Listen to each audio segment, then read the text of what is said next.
This happened in the winter of 2010 when I was assigned to a military base in a remote and mountainous region. We were sent there to conduct training exercises and ensure all equipment was in optimal condition. We were a group of 10 soldiers led by Captain Hernandez, a strict but fair man. The base, known as the Fortress, was practically isolated from the rest of the world. The roads were treacherous and in winter became completely impassable due to snowstorms. Supplies were delivered by helicopter, but a fierce storm left us cut off for weeks. The first sign that something was wrong was the storm. It was as if nature itself had turned against us. Snow fell in astonishing amounts and the wind howled with inhuman force. Days became indistinguishable from nights, and the temperature dropped to dangerous levels. The generators began to fail, leaving us without electricity for long hours. Still, we tried to keep morale high. "Come on, guys, this won't last forever," Captain Hernandez would say. "We just need to stay calm and keep up with our tasks."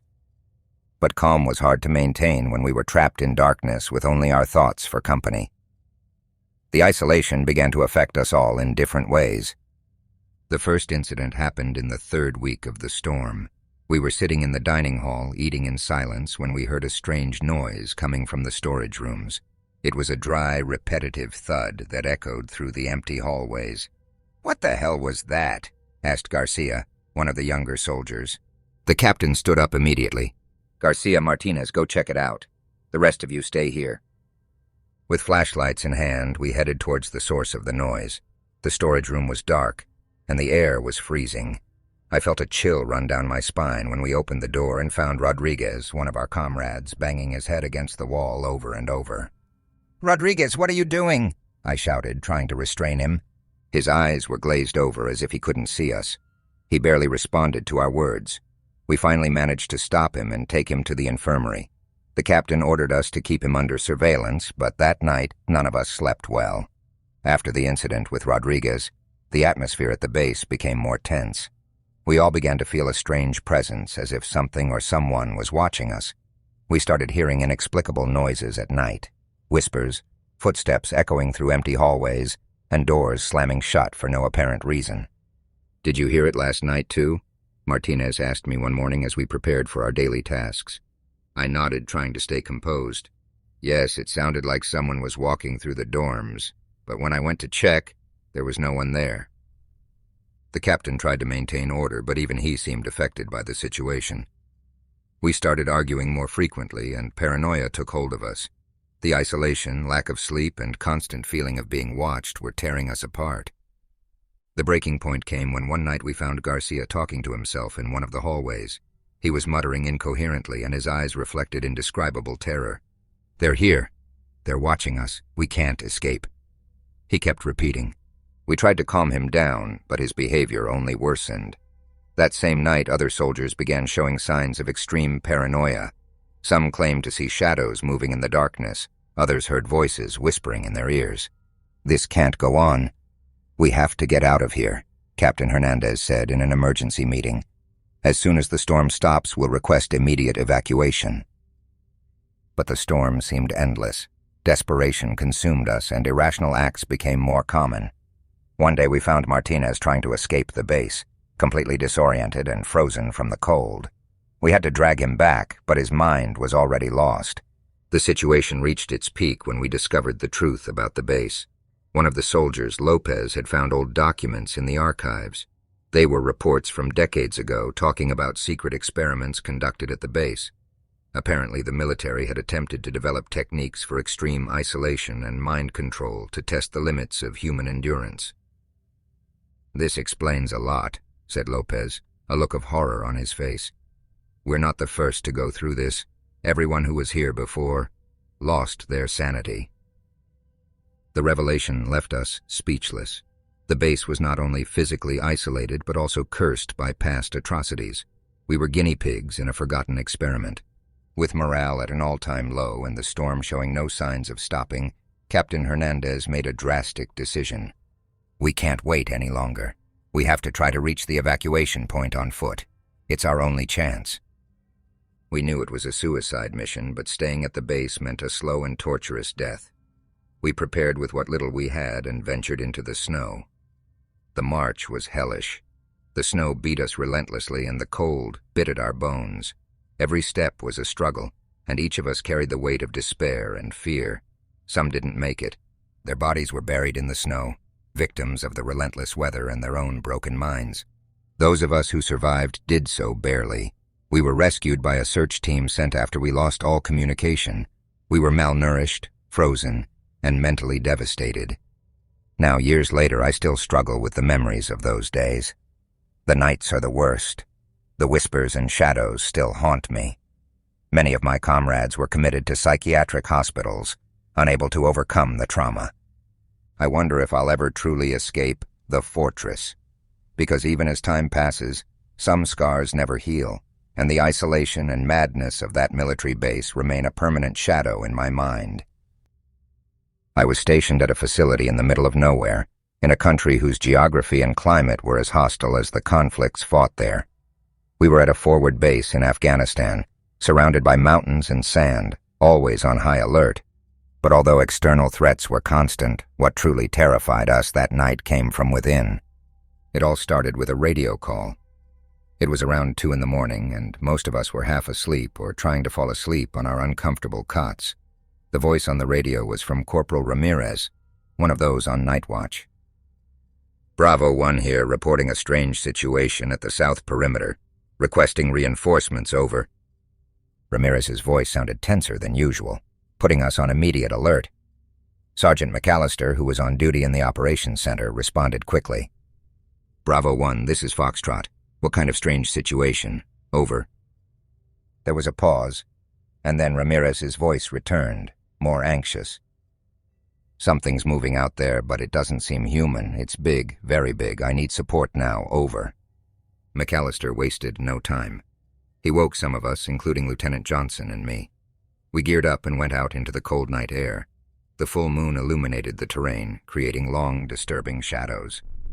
When we reached the watch post, we found Ramirez pale and sweaty, pointing into the darkness. Over there, right on the edge of the perimeter, he said, trembling. I saw something, but it wasn't human. It moved fast and silently. Johnson took out his night vision binoculars and scanned the area. He saw nothing. However, the feeling of unease didn't go away. We decided to patrol the perimeter, but we found nothing out of the ordinary. Returning, McAllister tried to calm Ramirez. Probably a wild animal, he said. There's all kinds of stuff out here, you know. Ramirez nodded, but I could see in his eyes that he wasn't convinced. The next night, things got even stranger. Around the same time, another radio call woke us up. Foxtrot, this is Charlie 2. Something's banging on the north gate. We can't identify what it is. Requesting orders, over. Johnson and I mobilized again. When we got to the north gate, we heard the dull, constant banging, but no one was there. The guards were nervous, pointing towards the dark outside. It sounded like someone was banging hard. But there's nothing, said Private Harris, his voice trembling. This makes no sense. Johnson thoroughly inspected the area, but found nothing. There were no tracks or signs of intrusion. We were starting to get desperate. What was happening at this base? As days passed, the events became more frequent and strange. Lights flickered on and off, communication equipment failed for no apparent reason, and inexplicable sounds were heard everywhere.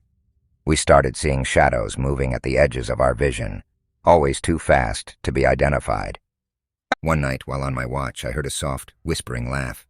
It came from the ammunition storage area. Investigating, I found Ramirez standing alone in the dark, murmuring to himself. Ramirez, are you okay? I asked, touching his shoulder. He turned slowly, and I saw in his eyes a mix of terror and confusion. They're watching us, he whispered. They're here with us. They've always been here. The situation reached its critical point when McAllister disappeared. One night, he simply didn't show up for his shift. We searched the entire base, but found no trace of him. His gear, his weapon, everything was intact in his barracks as if he had vanished into thin air. This isn't normal, said Johnson, his voice laden with worry. We need to evacuate and report this to higher-ups. But before we could make that decision, something else happened. A figure appeared on the security cameras, moving among the shadows. It wasn't McAllister. It was something else, something that shouldn't exist. That night we decided to take matters into our own hands. Armed to the teeth, we went out in search of answers. We followed the security cameras which guided us to the source of the figure. We arrived at an old abandoned warehouse, a place rarely used. Entering, the air became dense and cold. The lights flickered, and a fetid smell filled the place. At the back, we saw a shadow moving erratically. We advanced cautiously, fingers on the triggers. "Who's there?" Johnson shouted, his voice echoing in the emptiness. The figure turned slowly. It was McAllister, but not as we remembered him. His face was pale and gaunt, his eyes empty and lifeless. "Help me," he screamed in a voice that wasn't his own. "Please get me out of here." Before we could react, something dark and viscous slid towards us from the shadows. We fired our weapons, but the bullets seemed to have no effect. The thing moved with unnatural speed, dodging our attacks. We finally managed to escape the warehouse, but McAllister stayed behind, his screams echoing in our minds long after we had fled. The next morning we evacuated the base. There were no official explanations, just orders to leave the place immediately. As we flew away in the helicopters, I looked down and saw the base disappear into the sand and mountains, taking our fears and secrets with it. We never knew what really happened at that base. The official reports classified it as inexplicable phenomena, but those of us who were there know it was something more, something that blurred the line between reality and nightmare, leaving us forever marked. Years later, I still have nightmares. In my dreams, I return to that base, walking the same hallways, hearing the same unsettling sounds. And always at the end, I see McAllister, asking for help from the other side of an impenetrable darkness. That experience changed my life and those of everyone who was there. It taught us that sometimes the worst nightmares are not the ones we face on the battlefield, but the ones we carry within, fueled by fear of the unknown and the inexplicable. It was a dark and rainy night, one of those where the humidity penetrates to the bone. I still clearly remember the echo of the storm in the military base. We were stationed in a remote location, a facility that seemed forgotten by everyone but us. We were a group of seasoned soldiers used to danger, but nothing had prepared us for what was to come. My name is Manuel, but my comrades always called me the Tiger for my ability to move stealthily in any terrain. We had received orders to secure the base against a possible external threat. What we didn't know was that the real danger was much closer than we imagined. It all started with a strange incident. Carlos, one of the most experienced soldiers, disappeared during his guard duty. Initially, we thought he had gotten lost in the storm, but when we found him the next day, his body was mutilated in a way no beast could have done. "This isn't the work of an animal," said Sergeant Rodriguez, staring intently at Carlos's lifeless body. "There's something else, something we don't understand." The atmosphere in the base became tense. Each of us became more paranoid, double-checking our weapons and ensuring we were never alone. But paranoia wasn't enough to protect us from what was coming. One night, while on guard with Joaquin, we heard a strange noise near the barracks. It was a hissing sound, almost human, but not quite. We moved cautiously, following the noise. What we found froze us in our tracks. A soldier, someone we immediately recognized as Miguel, was crouched by the warehouse door. He seemed to be handling something on the ground, but when we got closer, we saw he was placing explosives. "Miguel, what the hell are you doing?" I shouted, pointing my weapon at him. Miguel looked up, his face pale and his eyes vacant as if there was no soul behind them. "It's the only way," he whispered. "They're coming, and we can't stop them." Before we could react, Miguel activated a switch and a deafening explosion shook the base. The blast wave threw us to the ground, and when I regained consciousness, Joaquin lay motionless beside me, covered in debris. The base was in chaos. Screams and gunfire echoed in all directions. The few soldiers left tried to organize, but panic had taken over everyone. I got up as best I could, my ears still ringing from the explosion. I found Sergeant Rodriguez organizing an improvised barricade with the remaining soldiers. I approached him, trying to understand what was happening. "Sergeant, Miguel. He was placing explosives," I said, still dazed. Rodriguez looked at me with a mix of disbelief and despair. "I know, Manuel. He's not the only one. There are more traitors among us. We don't know who to trust. At that moment, I understood the magnitude of the problem. We weren't just facing an external threat. The enemy was among us, and we had no idea how many more might be conspiring against us. We decided to retreat to the communications room, the only place still relatively intact. We needed to call for reinforcements and evacuate the base before it was too late. But upon arrival, we discovered the communication systems had been sabotaged. We were completely cut off. "We need to get out of here," said Rodriguez, his voice firm despite the fear in his eyes. "Let's head to the airstrip and take one of the helicopters." We moved silently, senses alert to any sign of betrayal. Every shadow, every noise put us on the brink of collapse. When we reached the airstrip, we found the helicopters inoperable. Each one had been sabotaged. "We're trapped," said one of the soldiers, the desperation in his voice palpable. Rodriguez turned to us, his face hardened by determination. "We're going to resist. We won't surrender without a fight." We barricaded ourselves in the main building, awaiting the inevitable. Each passing hour increased the tension. We knew the traitors were among us, but we didn't know who they were or how many remained. Then one night, while on guard with Rodriguez, we heard a whisper near the entrance. We approached stealthily, and what we saw took our breath away. A group of soldiers, those we thought were friends, were talking in low voices, planning their next move.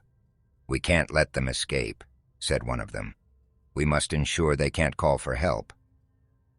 Rodriguez and I looked at each other, understanding it was time to act. Without hesitation, we opened fire. Surprise was on our side, and in minutes the traitors lay on the ground. But the battle wasn't over. We knew there were more. The following days were a constant nightmare.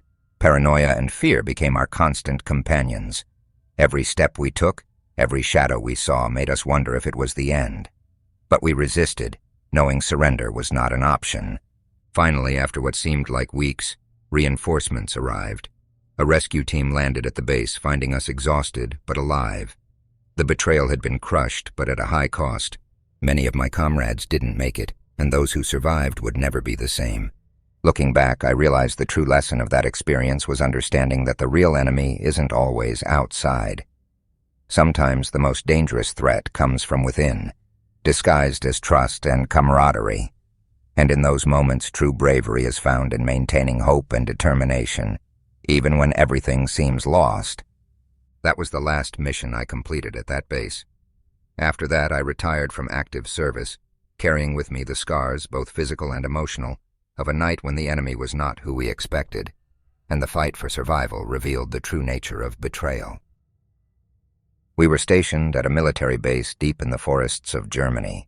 We had received reports of strange activities at an old abandoned facility. At first glance, they seemed like local superstitions, but something in our superiors' voices made us understand there was something deeper, something that needed to be investigated by professionals. May 22nd, 2019. The operation began at dusk. My team consisted of 5 men: Sergeant Miller, a veteran hardened by many battles; Corporal Johnson, always the first to enter combat; Private Novak, our communications expert; Private Hernandez, our medic; and me, Lieutenant Carter, in charge of the mission. "Listen up, guys. This may seem like nonsense, but we need to take it seriously," said Sergeant Miller as we prepared. "There have been reports of disappearances and strange sounds. We're not going to ignore these reports just because they seem like fantasies." The road to the facility was dark and winding. The forest closed in around us, and every creak and whisper seemed amplified in the night's stillness. I felt a knot in my stomach, a sensation I couldn't shake. We arrived at the facility's entrance, an old WW2-era armaments factory now in ruins. The entrance was covered in vegetation, and the air smelled of damp and mold. "Johnson, open the door," I ordered. Johnson nodded, and with effort managed to open the heavy metal door, which creaked as if protesting our presence. Inside, the darkness was total. Novak turned on his helmet lights, and soon we all did the same. The beams of light revealed a long hallway covered in dust and debris. We moved in silence, our steps echoing in the emptiness. Suddenly, the sound of a dry thud made us stop. "What was that?" whispered Hernandez. "Nothing good," replied Miller, gripping his weapon tightly. "Stay alert." We continued advancing, passing empty offices and desolate warehouses. The atmosphere grew more oppressive. Finally, we reached a large room, apparently a laboratory. The tables were covered with old instruments and yellowed documents. "This seems to have been a research center," observed Novak, examining the papers. "There's something written here," said Hernandez, pointing to a document in German. "It talks about experiments with something called dark energy." "Dark energy?" I repeated, feeling a shiver. What the hell were they doing here? Before we could discuss more, a gust of wind swept through the room, scattering papers everywhere. The lights began to flicker, and a sensation of cold enveloped us. "What's happening?" exclaimed Johnson, pointing his weapon into the darkness. "Something's not right here," I said, trying to stay calm. "Miller, Novak, check that door. Hernandez and Johnson, cover our rear." Miller and Novak approached a door at the back of the room. It was closed with an old, rusty lock. Novak tried to force it, but it was stuck. "We need something to open this," said Novak, frustrated. "Use this," replied Johnson, tossing him a crowbar. With combined effort, they managed to open the door, revealing a descending staircase. A gust of cold air hit us, bringing with it a stench of decay. "Let's go down carefully," I ordered, and we began to descend. The steps creaked under our weight, and the echo of our steps resonated in the darkness. At the bottom, we found ourselves in a narrow, gloomy hallway. "This wasn't on the plans," murmured Hernandez. "Someone didn't want us to find this," replied Miller. We advanced cautiously until we reached a metal door. It was covered in strange symbols and had a small glass window. Through it, we could see a room illuminated by a faint blue light. "What the hell is that?" asked Johnson, trying to get a better look. "Let's find out," I said, pushing the door open. We entered the room, and what we saw left us speechless. In the center was a huge machine with tubes and cables connecting to a glass tank filled with a dark liquid. "This looks like a portal," said Novak, examining the machinery. "A portal to where?" asked Hernandez, visibly scared. "I don't know, but I don't like it," replied Miller. Suddenly, the machine came to life, emitting a low, constant hum. The glass tank began to bubble, and a dark figure started forming inside it. "Get out of here!" I shouted. But before we could react, the figure broke through the glass, materializing in front of us. It was an amorphous shadow with glowing red eyes. "Open fire!" I ordered, and we all started shooting. The bullets passed through the figure without causing any damage. The shadow advanced toward us, and one by one my men began to fall, trapped by its cold, dark claws. "Miller, Novak, Hernandez!" I shouted, but it was useless. The shadow moved with supernatural speed, and soon I was the only one left. I felt its claws wrap around me, a cold that chilled to the bone. My vision blurred and everything went black. When I woke up, I was back at the facility's entrance, alone. My men had disappeared, and the facility was in ruins, as if no one had been there for decades. I tried to communicate by radio, but only got static. Finally, I found my way back to the base, but no one believed my story. The facility was sealed off, and the operation was classified. But I know what I saw. I know what happened to us that night. And since then, I haven't stopped feeling that presence, that shadow that still haunts me in my nightmares. That night, we discovered that there are things in this world that shouldn't be disturbed, things that don't belong to our plane of existence, and we paid a very high price for our curiosity. Looking back, it all seems so unreal, almost like a nightmare that refuses to fade. We were a platoon of 5 soldiers sent to a remote military base in the mountains of Afghanistan. I clearly remember the journey there, the nervous laughter, the jokes to calm the nerves, but nothing could prepare us for what awaited us. "Lieutenant, have you ever heard the stories about this base?" asked Corporal Garcia as we approached our destination. His eyes reflected a mix of curiosity and fear. "Stories, Garcia? Don't worry about nonsense. We have a mission to fulfill," I replied, trying to keep morale high. But the truth was that even I had heard strange rumors about that place. Unexplained disappearances, strange noises, and the feeling of being watched. The base itself was a gloomy place. Surrounded by dense forests and with an oppressive atmosphere, it seemed stuck in time. The walls were covered with moss and dampness, and the wind howled through the abandoned buildings. Our first day passed without incident, though we all felt a growing unease. That night, while we were eating in the dining hall, the problems began. "Did you hear that?" asked Sergeant Ramirez, his face pale as he looked toward the dark windows. We all fell silent, and then we heard it. A faint whisper that seemed to come from everywhere and nowhere at once. "It must be the wind," I said, though I didn't believe it myself. That night I had trouble sleeping. The whispers didn't stop, and in my dreams I saw shadows moving through the base's hallways. The following days were a living nightmare. The shadows and whispers became more frequent. The feeling of being watched became unbearable. One night, while on patrol, Corporal Perez disappeared without a trace. "Perez! Perez!" we shouted through the base, but there was no response. Desperation took hold of us.